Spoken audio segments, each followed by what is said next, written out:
am I here with today?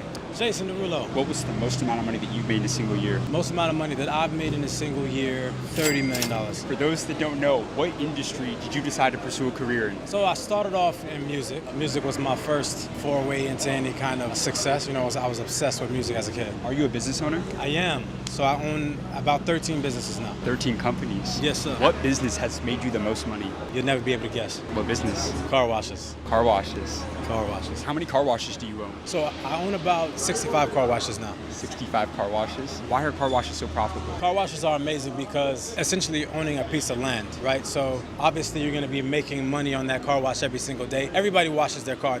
Their car is their pride and joy. Even during the pandemic, people were washing their cars. Ain't had nowhere to go, but still was washing their cars. It's the one thing that when we leave home is a representation of who we are and what our level of success is. So it's profitable from that standpoint, but also it just being real estate, you know? As time progresses, it just appreciates in value, especially if you're able to make car washes like we've made, and we've just been able to just have way better customer service than everybody, and we pay attention to details. So every customer experience, we treat it like it's our last chance at having that customer, right? I mean, that's all about customer experience. So in other words, they're recession-proof. Recession-proof. I mean, so far it's been recession-proof. It's been pandemic-proof. I mean, if you can make it through the pandemic, you can make it through anything. As a multimillionaire, what is your best negotiation advice for anybody in business? Oh, I got those shits for days. So one of the key negotiation tactics, damn, I'm about to give up my game? Come on, this is wild. Give it to him. Okay, so a big one is allowing other people to make the offer first. A lot of times you can shoot yourself in the foot and aim lower than you thought that you can get. So for me, I always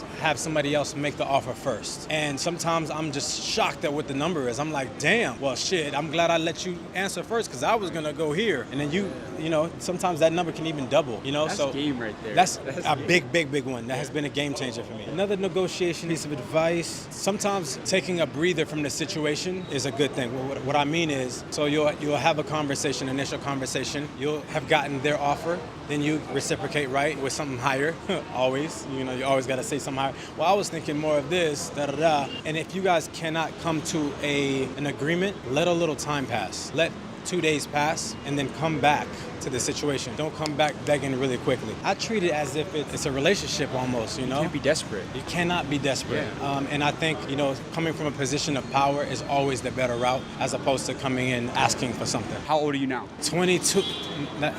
No? 37. 37. If you were to go back in time and have a conversation with your 20-year-old self, when you were starting from zero, what's the best piece of advice that you give to your 20-year-old self? What you're not changing, you're choosing. Break that down. If you feel like you're overweight and you're not doing anything to change that, you're choosing to be overweight. If you don't feel like you have enough money and you're not trying to change that, you're choosing to be broke. What was the most amount of money that you've made in a single year? I mean, it's hundreds of millions. What's a lesson about money that banks don't want people to know? Banks. Yeah. I tell you something. Look, if a bank says, I'm only going to take 1% of your money for managing all your things, that's not 1% of your money. That's probably 95% of your income that you would have had in your lifetime. Now you're like, how does that make sense? It makes a lot of sense. Because this is one of the tricks that people that are not into finances, or generally anybody who pays taxes, let's call it taxes, because banks' fees could also be called taxes, right? Think about this. If you live in a country that takes 25% income tax and you start with $1 and over your lifetime you double this dollar over 20 periods, just a numbers example, you would have $1,048,000, right? That's just over 20 days, let's say, or 20 years, however you want to see it. If you double that dollar for 20 times, you will end up with $1,048,000. Now, how much would you have if somebody took 25% from your profits after the same period, around 750,000, whatever? No, you would have 96% less. You would have around $50,000 to $70,000 because they took away your compounding effect. That is the trick. Because the base doesn't grow that fast, and you will feel it at the end. The compounding comes with the growing base. Yeah. They don't teach that in school, you know that, right? I don't know why. And what's your best negotiation advice for anybody in business? Because you've been at the table with some heavy hitters. I know that you exited a company for a lot of money. What's your best negotiation advice for anybody in business? Negotiations are won by the people who don't need the deal, who could just walk away. But you're always in some kind of a situation when you might really need the deal, especially when you don't have a lot,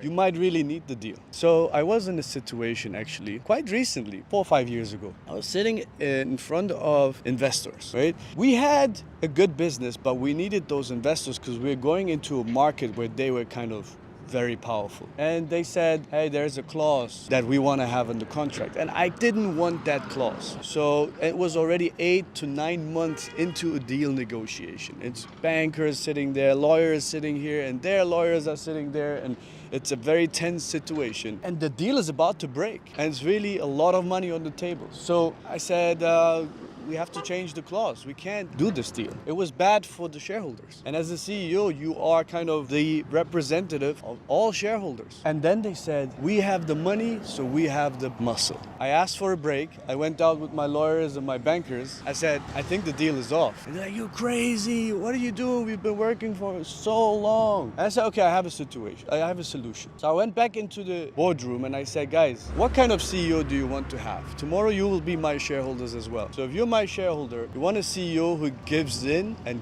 gives up if somebody says something like this, or you want a CEO who stands up and says, this is not good for our shareholders and I'm not going to do this deal. You might have the muscles, but I have the balls.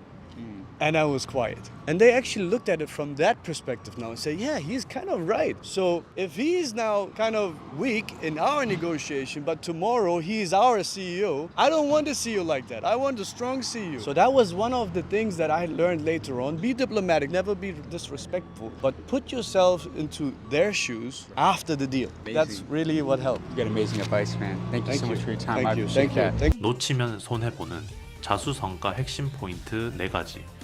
첫 번째 명품처럼 사람들이 자부심 갖는 물건을 적극적으로 활용하라. 두 번째 먼저 말하게 만들고 거기에 2배를 제공해보라.